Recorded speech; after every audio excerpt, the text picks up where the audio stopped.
कहते हैं जिस पर भी माँ लक्ष्मी की कृपा हो जाती है उस व्यक्ति के भाग्य में सुख संपत्ति धन वैभव सबकी वृद्धि हो जाती है। माता लक्ष्मी के चरण जिस घर में भी पड़ जाते हैं वो घर धन धान्य से परिपूर्ण हो जाता है। जो मनुष्य दयालु होते हैं उन पर माँ लक्ष्मी अपनी कृपा जरूर करती हैं। माता लक्ष्मी के चमत्कारों से जुड़ी बहुत सी कहानियां पुराणों में प्रसिद्ध हैं, जिनसे हमें पता चलता है कि उन्होंने अपने उन भक्तों के जीवन को सुख समृद्धि से भर दिया जिनका मन स्वच्छ और छल कपट से दूर था।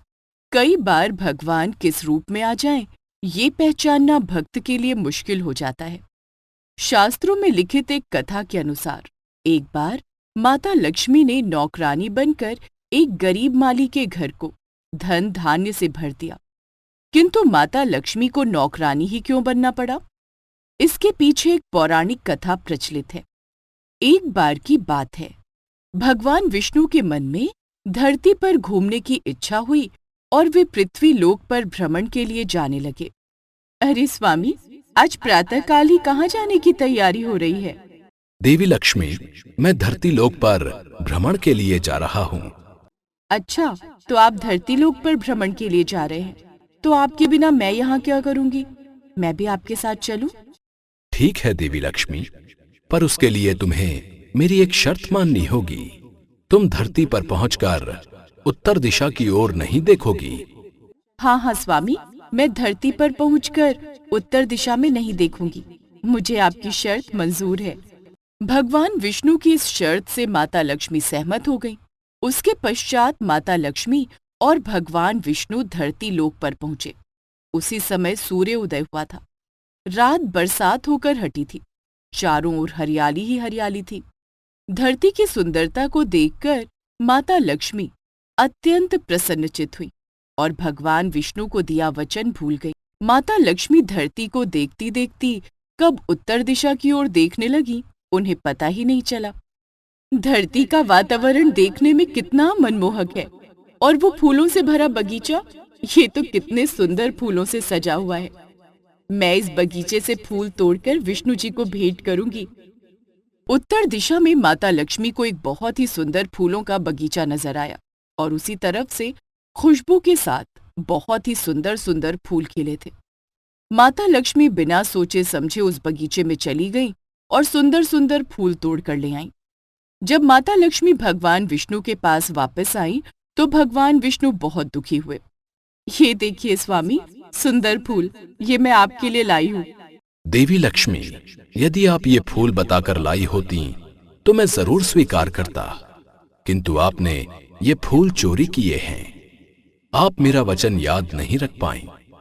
शर्त के अनुसार आपको उत्तर दिशा में नहीं देखना था, और साथ ही साथ आपको ये भी सोचना था कि किसी की कोई भी वस्तु को कभी भी किसी से बिना पूछे नहीं लेना चाहिए। आपने मुझे दिया वचन भी नहीं निभाया और किसी के बगीचे में बिना पूछे प्रवेश करके फूलों की चोरी भी की। स्वामी, मुझसे भूल हो गई, मुझे क्षमा कर दीजिए। देवी लक्ष्मी, आपने जो भूल की है उसका प्रायश्चित आपको करना होगा। जिस माली के खेत से आपने बिना पूछे फूल तोड़े हैं, ये भी एक प्रकार की चोरी है।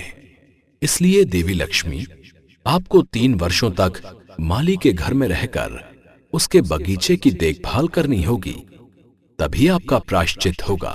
जैसी आपकी आज्ञा स्वामी। माता लक्ष्मी ने चुपचाप सिर झुकाकर दंड स्वीकार किया और भगवान विष्णु बैकुंठ लौट गए। माता लक्ष्मी ने एक गरीब लड़की का रूप धारण कर लिया। उस बगीचे के मालिक का नाम गोकुल था। गोकुल की पत्नी 2 बेटे और 3 बेटियां थीं। गोकुल बहुत गरीब था। बड़ी मुश्किल से बगीचे के थोड़े बहुत फूल बेचकर वो गुजारा करता था। बगीचे के पास ही गोकुल की टूटी फूटी झोपड़ी थी। माता लक्ष्मी गोकुल की झोपड़ी के पास जाती हैं और बगीचे की देखभाल के लिए वहां काम मांगती हैं। बाबा, मेरा नाम लक्ष्मी है। मैं एक गरीब अनाथ लड़की हूँ।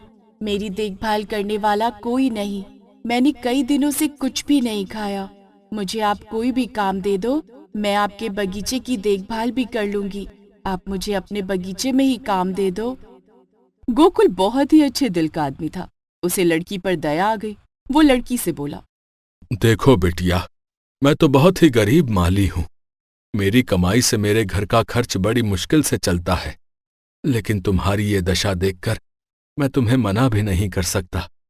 पर बेटी, मैं तुम्हें पगार तो नहीं दे सकता। जैसा रूखा सूखा हम खाते हैं, मैं बस वही खिला सकता हूं, और तुम्हें यहां रहने की जगह मिल जाएगी। मुझे लगेगा मेरी 3 नहीं 4 बेटियां हैं। बाबा, मुझे इसमें कोई ऐतराज नहीं है। मैं यहाँ रहने में बहुत खुश हूँ। बहुत बहुत धन्यवाद बाबा। उस दिन से माता लक्ष्मी गोकुल के बगीचे में काम करने लगी। माता लक्ष्मी का हाथ लगते ही बगीचे में तरह तरह के फूल उगने लगे। गोकुल का बगीचा सुंदर सुंदर फूलों से भर गया। धीरे धीरे गोकुल की आमदनी अच्छी हो गई। फूलों की बिक्री बढ़ गई। दूर दूर से लोग गोकुल के बगीचे के फूल खरीदने आने लगे। गोकुल ने अब उस धनराशि से जमीनें खरीद ली और फिर एक बड़ा पक्का घर भी बनवा लिया। धन दौलत सुख समृद्धि गहने कपड़े जेवर, गोकुल के पास अब सब कुछ था। माता लक्ष्मी को गोकुल के घर रहते हुए 3 वर्ष बीत गए। अब उनके वापस बैकुंठ लौटने का समय था। एक सुबह जब गोकुल परिवार के साथ मंदिर में पूजा कर रहा था, तब उसके आंसू अपने आप ही बहने लगे। हे देवी लक्ष्मी, आपने मुझे सब कुछ दिया। पता नहीं लक्ष्मी बिटिया को देखकर कभी कभी ऐसा लगता है कि उसे आपने ही भेजा है। उस बच्ची के घर में आते ही मेरे घर में सुख समृद्धि आ गई, मानो आपके ही चरण मेरे घर में पड़े हैं।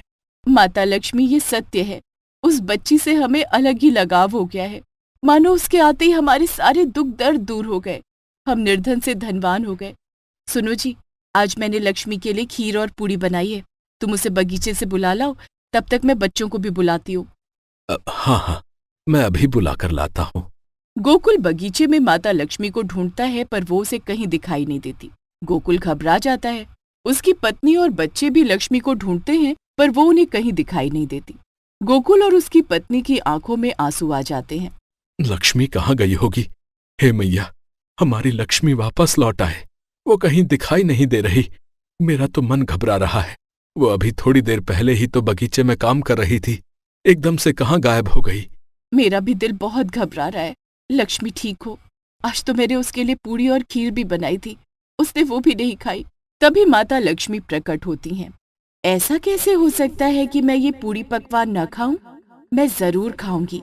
गोकुल, मैं लक्ष्मी के रूप में तुम्हारे घर रही।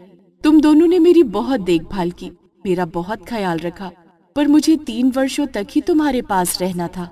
अब मुझे जाना है, पर जाते हुए मैं तुम्हारे परिवार को हमेशा खुशहाल रहने का आशीर्वाद देकर जा रही हूँ। सदा खुश रहो। मेरी कृपा से तुम्हारे जीवन में सदैव खुशियों का वास होगा। गोकुल और उसके परिवार को आशीर्वाद देकर माता लक्ष्मी वापस बैकुंठ लोक लौट जाती हैं।